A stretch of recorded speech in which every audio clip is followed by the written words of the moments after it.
I had no idea you'd been hoarding like that. Besides, we're a married couple. There's no reason I shouldn't use our shared assets. That's right. It's worse to hide it. While looking down on me, my husband and mother-in-law kept talking as they pleased. I was so disgusted with them, I decided to confront them with reality. Sigh. By the way, have you checked the name of the passbook? Huh? My name is Lillian, and I'm turning 42 this year. I've been married for 17 years, and before that, I worked at a company. After getting married, I quit my job and started working part-time at a local supermarket. I met my husband, Easton, at work, and at the time, I thought he was an ordinary and kind man. That changed about 6 months after we got married. One day, while preparing dinner, my mother-in-law suddenly visited our house without any notice. My husband hadn't come home from work yet, and I thought there might be some urgent matter, so I let her in. As soon as she saw the living room, she let out a big sigh. Lillian, you've been idly watching TV until this hour. My son Easton is still working hard, sweating at his job. Don't you feel sorry? Yes? I did have the TV on, but until a moment ago, I'd been preparing dinner in the kitchen.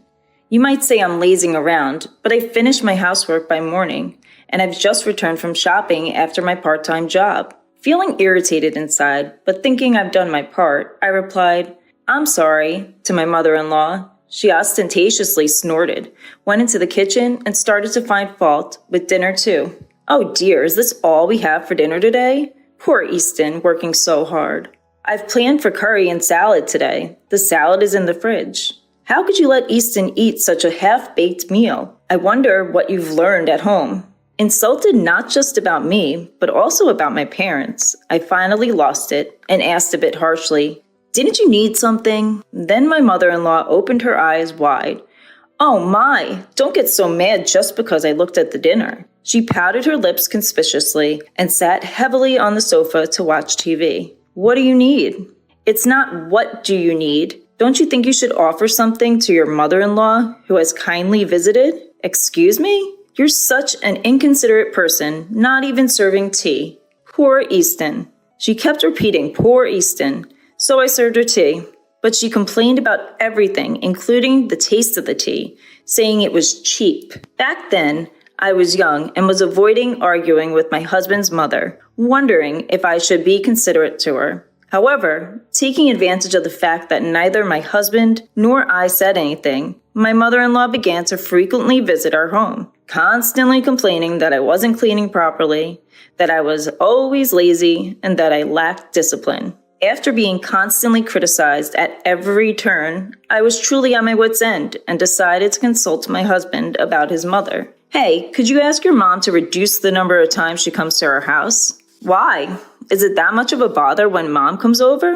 You've seen it, haven't you? No matter how much I work on the house or cooking, your mom keeps complaining about me. Well, that's because mom wants you, Lillian, to work harder so she gets tough. I'm doing my best, but if she comes over without notice, I can't even prepare dinner properly. If you're bothered, say it yourself. But don't forget that mom cares about us too. Throughout, my husband was like this. He never really worried about what I was saying. No matter how much effort I put into cleaning the house or studying cooking, my mother-in-law would nitpick and never praised me. Once the vegetables my mother-in-law brought were clearly close to their expiration date, so I used them for dinner.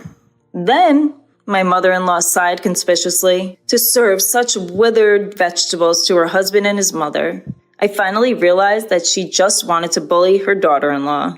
Being persistently criticized, I consulted my father-in-law. When I told him that it was hard to prepare meals for the mother-in-law and that it was a problem to be visited many times without notice, he seemed not to know she was coming to our house and apologized to me politely. I thought she was going out to dinner with friends. I didn't think she was bothering you, Lillian. I'm sorry. No, it's not something for you to apologize for. She's often out and about, so I've been giving her money for meals.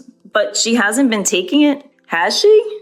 Unfortunately, no. I'm really sorry. My father-in-law apologized to me again and again throughout our conversation. He promised to speak sternly to my mother-in-law, and I didn't say anything more about her attitude, thinking that was enough. I thought I could finally relax, but then I received a phone call filled with scoldings from my mother-in-law. Hello? You're really uncouth. Tattling to my husband like that? What? I've been going out of my way to check on you, and I didn't expect you to repay my kindness with such ingratitude. That's not true. I'm not repaying kindness with ingratitude. You should be the one apologizing. It's audacious to claim you're inconvenienced. I'm educating you in areas where your upbringing was lacking. You should be grateful. I understand what you're saying, but it is inconvenient when you show up without notice. Should a mother need to make an appointment to visit her own son's house? My parents wouldn't do that. How brazen you are. As a daughter-in-law, you should adapt to the rules of your husband's family. No matter what I said, she got increasingly heated and eventually started yelling so loud that I couldn't understand her. And then she hung up. I suspected she called during my father-in-law's absence, so I hesitated to consult him again, as it seemed like it would only lead to more of the same. Although the frequency diminished slightly, my mother-in-law did not stop visiting our home. My husband was in good spirits as he complained about work to my mother-in-law and received her sympathy, so it didn't look like he'd be persuading her to stop visiting anytime soon. Seeing his attitude, my mother-in-law became even more cheerful, and they both began to blame me. Lillian, you don't show enough respect to Mom. That's right, Easton, tell her more. I'm only getting a small allowance, even though I'm the one earning the money. That's terrible. What a devil of a wife you have. They continued to eat the meals I prepared while complaining about them, and they chatted and laughed in the living room I had cleaned. When I was washing the dishes, my husband would say, "At least prepare the bath," expecting me to get everything ready from the bath towels to his pajamas. My mother-in-law didn't reprimand him for it, but instead sided with him, saying, "Poor thing, having such an inconsiderate wife." I consulted with my father-in-law again and received yet another profuse apology, but I was exhausted with the fact that my mother-in-law's actions remained unchanged. Those were the days that kept on going. One day, I noticed that a necklace handed down to me by my own mother was missing. When I asked my husband, he claimed he didn't know and coldly dismissed me with, "You probably lost it due to your own carelessness. It was supposed to be in my drawer." The truth came out when my mother-in-law visited our home again during dinner time. Mother-in-law, that necklace, oh dear, it's quite disgraceful to desire something someone else is wearing. What my mother-in-law had around her neck was undoubtedly the necklace I lost. It had a unique, unusual design with a peculiar ornament, and there was no way I could mistake it. And there she was, wearing it right in front of me. Please give it back. How awful. Are you accusing me of stealing from you? It's not only desiring someone else's belongings, but also calling them a criminal that reveals your upbringing. With a triumphant smile, my mother-in-law provoked me until I couldn't hold back and reached for her necklace. Then my mother-in-law purposefully screamed, and just then my husband, who had returned home earlier than usual, opened the front door. Seeing me, he pushed me hard. I crashed into the wall and crouched down on the spot. Looking down at me, my husband, while holding my mother-in-law's shoulder, started accusing me. Just like Mom said, "You've been bullying her while I'm not here, haven't you?" "That's right, Easton. Lillian is really terrible. I just wanted to get along." "No, listen. The necklace your mother is wearing is the one I said I lost. I don't want to hear any excuses. Mom, let's eat out tonight. You better reflect on your actions." Such a sweet boy. Easton really is a good son. With that, my husband left with my mother-in-law. At that moment, the shock of not being able to get my necklace back, along with the anger towards my husband for siding with my mother-in-law without even listening to me, made my pent-up frustrations explode, and I decided to take revenge. That same day, I had yet another talk with my father-in-law. While apologizing to me, my father-in-law listened attentively to my story. And I found out that he was also fed up with my mother-in-law's outrageous behavior. Hearing this, I decided to set up a plan. And then again, when my mother-in-law came to her house without learning her lesson, as usual, she was flaunting the necklace, enjoying my reaction. I deliberately told her, "I forgot to buy something. Could you look after the house for a bit?" Normally, she would have retorted with something like, "How dare you ask me to do something?" But this time, she smiled sweetly and said, "Of course." Why don't you take your time? You're always busy with housework. Thank you. I'll be back in about 30 minutes. With that, I left my mother-in-law at home and went out. Alone in the supermarket parking lot, I held my pounding heart, as if testing the malice of those close to me. If I could get definitive evidence, I could take my revenge. But part of me also hoped that my mother-in-law and husband would reflect on their actions and change. Then, exactly 30 minutes later, I returned home. What I saw when I returned with shopping bags was my mother-in-law in the living room, messily eating dinner with my husband. Oh, you were late, so we started without you. Today's dinner was more plain than usual. Don't you feel sorry for Mom? But I asked mother-in-law to watch the house because I forgot to buy something. No more excuses. Be careful next time. Seeing my husband act even more arrogant because of my mother-in-law's presence, I couldn't help but sigh. Looking at the pot, with only bits of vegetables left, I felt more disgusted than angry at my husband, who didn't even think to leave some food for me. I guess there's no future where these two will reflect on their actions. After cleaning up dinner, I checked what happened to the trap after my mother-in-law left. As expected, it seemed like the trap had been set off. Seeing it, my husband's smirk, mocking me, looked uglier than ever. His triumphant smile was just like my mother-in-law showing off the necklace, and I couldn't help but laugh. And the day of revenge came sooner than I thought. On my husband's day off, he and my mother-in-law called me to the living room. Seeing the two of them in high spirits, I sat across from them, pretending to know nothing. Hey, why didn't you tell us? What are you talking about? About the bank book. If you had that much money, you could have told us. Now you can show filial pity to Mom, too. I don't understand what you're talking about. Don't play dumb. We're talking about your bank book. Oh, I managed to say. Without showing any signs of panic, I must have been a bit suspicious, but the two of them happily started laying out the estimate papers for a single family house on the table. Mom and Dad, you and me, we bought a new 2-family house. Bought? What do you mean? You're slow to catch on, aren't you? We're saying we made a contract with the money from your bank book. Buying it all at once means no interest and it's smoother, right? Hold on. Why are you moving forward with this without me? Lillian, you really do hate me, don't you? That's why you're saying you don't want to live together. Hey, cut it out. You're being rude to Mom. Who's being rude? It's far more disrespectful for you two to use my money without my permission. You're the ones, huh? People with bad upbringing really have bad mouths. I struggled to suppress a laugh at the two of them who were saying whatever they wanted.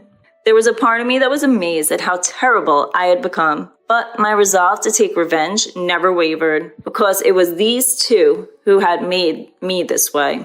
We found a perfect newly built property for sale, so we've already signed the contract. No matter what you say, it's too late now. Anyway, I didn't know you were saving up that much. Besides, we're married, so there's no reason for you to complain about using our shared property. That's right, it's worse to hide it. By the way, did you check the name on the bank book? Huh? The two of them froze at my words. Seeing that, I finally couldn't hold back and burst into laughter. The two of them peered at the name on the bank book and then looked at me with faces drained of blood. What the hell is this? It's exactly what you're seeing. Why is it our person's name? I never said it was my bank book. So what does that mean? You stole Dad's bank book? You thief. Who's the thief? You went out of your way to pry open a locked drawer and took it. But you were hiding it so carefully. Oh, so it's okay to steal things that your daughter-in-law treasures? I guess that's how you were raised, mother-in-law. Don't talk back to Mom. You should watch your mouth. Do you know why father-in-law gave this to me? Why, you say? I heard from father-in-law about the reason mother-in-law has been spending so much money lately. You two took a vacation while taking time off from work, didn't you? Well, it seems you told the company whatever you wanted as the reason for taking time off. Like I had a fever or went back to my parents' home. I got a call from the department head and he was speechless when I told him the truth. Huh? Finally realizing their predicament, the two exchanged troubled glances. But I had no intention of forgiving them over something like this. While we were silent, the doorbell conveniently rang. When I went to the entrance and brought the visitor into the living room, the two let out a small scream. When my mother-in-law came to our house, I had contacted my father-in-law. Why are you here? I've told you countless times not to cause trouble for Lillian. But there are no buts. When will you two start behaving properly? Dad, she had your bank book, and so what are you calling her she for? I didn't raise you to be so rude.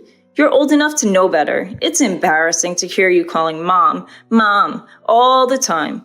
If you can't treasure your wife, what's the point of calling her she? If you say that, she has treasured me too. Are you saying you're not being treasured? I've been working so as not to cause you trouble, and I thought I'd managed to save a decent amount of money. I've tried my best to let you do what you want without any financial constraints. And now what? You want me to overlook your mistreatment of your wife? Well, throughout this exchange, whenever they tried to make an excuse, my father-in-law would fire back tenfold until they were rendered speechless. He delivered the final blow to the two, who were shrinking and hanging their heads about the bank book. By the way, about the bank book I left with Lillian, I told her to take it as a nuisance fee because I felt bad about how much trouble you two have been causing no matter how much I warn you. No way. And you two, after stealing that money, even bought a house. What more should I do for you? The two couldn't say anything, and mother-in-law ended up being taken home by my father-in-law. Before that, I pointed at her neck and was able to recover the necklace safely. Seeing that, my husband guessed what had happened and forced his mother to bow her head. In the now quiet living room, I handed the divorce papers to my husband, who was completely deflated. Why? What do you mean, why? After all this, you still think we can stay married? But you're only mad at Mom. Of course I'm disgusted with you too. No, I won't divorce. Then shall we go to court? We'd have to expose everything you've done to the court. And your company, though. Huh? Oh yes, we've got it all on camera. You two breaking open the lock and taking the bank book clearly shows you two desperately breaking the lock. No, you're lying. It's amazing how you can call others thieves after doing such a thing. I wonder what kind of upbringing you had. Why? All of that will be made public, and you'll probably have to cover the $300K you used of your father-in-law's money, my compensation, and the court fees. What are you going to do? Why can you say such cruel things? You still don't get it. Should we have your father lecture you again?